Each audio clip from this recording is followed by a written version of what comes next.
This is my journey into discovering metal bands from the Netherlands. This is part of a series I've been doing. The first country I did was Greece, followed by Italy, and now I'm in the Netherlands, which was requested by Josh Keish. I will be doing it the way I've done it in the other videos. Since this is the first video, I chose 10 bands just based on a Google search. I will be listening to one album from each band and giving you my thoughts and impressions. Please comment below and recommend some more bands from the Netherlands so I can do a follow-up video. But now let me get started. First band I have is called Asphyx. They are a death doom band. They formed in 1987. This is a band that I was familiar with because I listened to their most recent album called Necroceros back in 2021. But for the purposes of this video, I decided to listen to their debut album called The Rack, which was released in 1991. This band is death doom, so in other words, they are mostly a death metal band. They have lots of fast rhythms, sick and vile, low guttural vocals, but the doom part comes in when they decide to slow it down. This band has a tendency to move at two speeds, which is either slow or fast. The album has 9 songs, it was 37 minutes long. There were 2 instrumentals, and the last track was longer at 9 minutes long. I thought it was pretty good. It has sounds similar to what I remember from the most recent album. I would say they're similar to bands like Obituary and Autopsy, but it's some solid death metal, so I think it's a band you should check out. The next band I have is Goddethroned.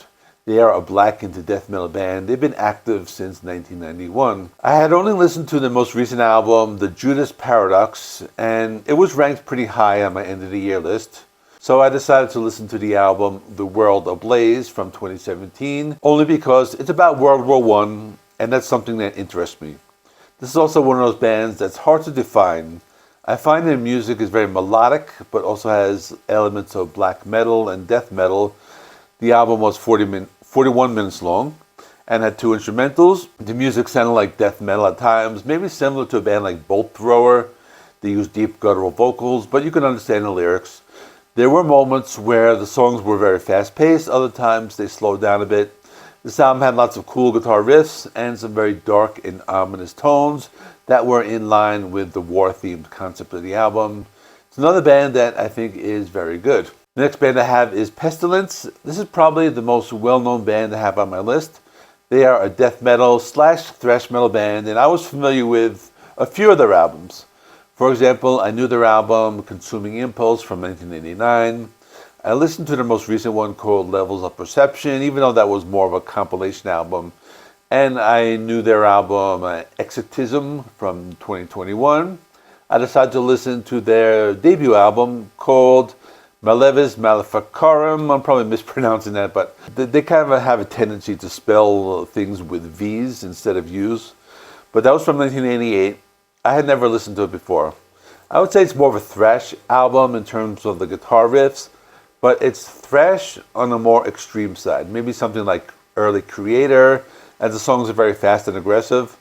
The vocals are very angry and aggressive, and the drumming is intense, but they have moments throughout the album where you can hear these different, let's call them mosh parts, where they change up the rhythms, making it either faster or slower, and it just added more texture to the songs.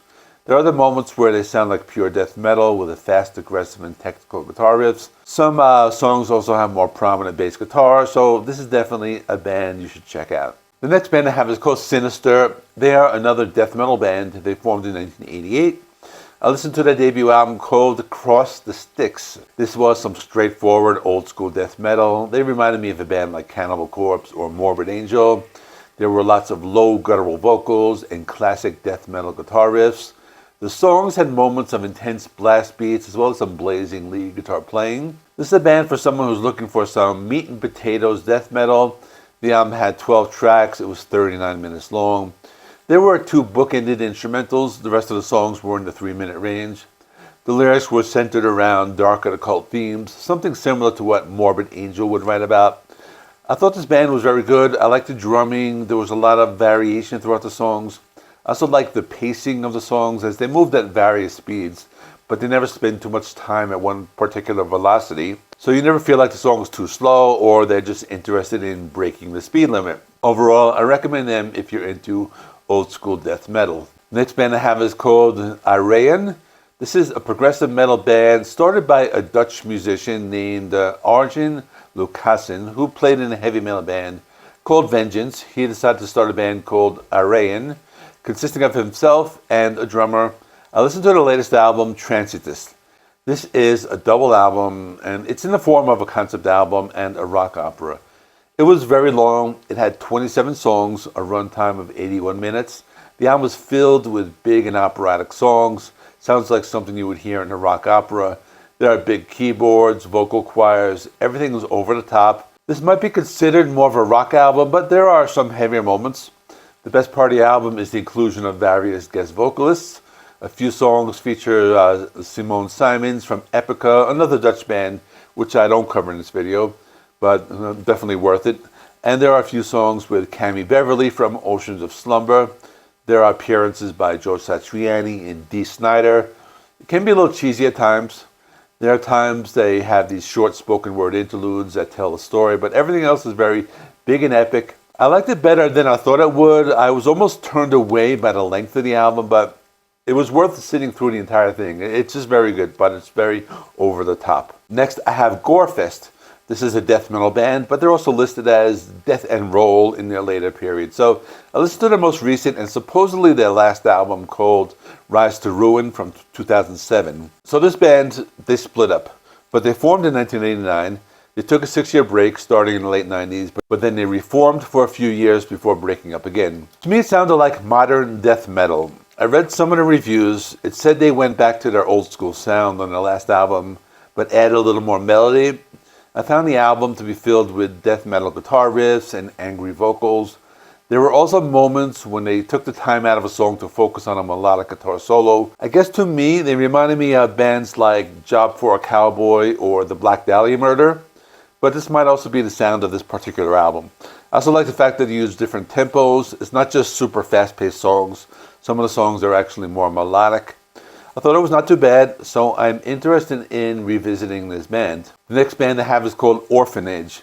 This is another band that's no longer active. They are a melodic death metal band. They released 4 albums. I listened to their debut album called Oblivion. It was pretty cool. It had this gothic vibe, in addition to the melodic death metal sound. There were some female vocals that could be heard in the background, as well as the main vocals that were deep, guttural vocals. There were lots of different types of guitar riffs. Some were very heavy, others were more melodic. The song speeds varied as they went from slow to fast. You could hear the bass guitar.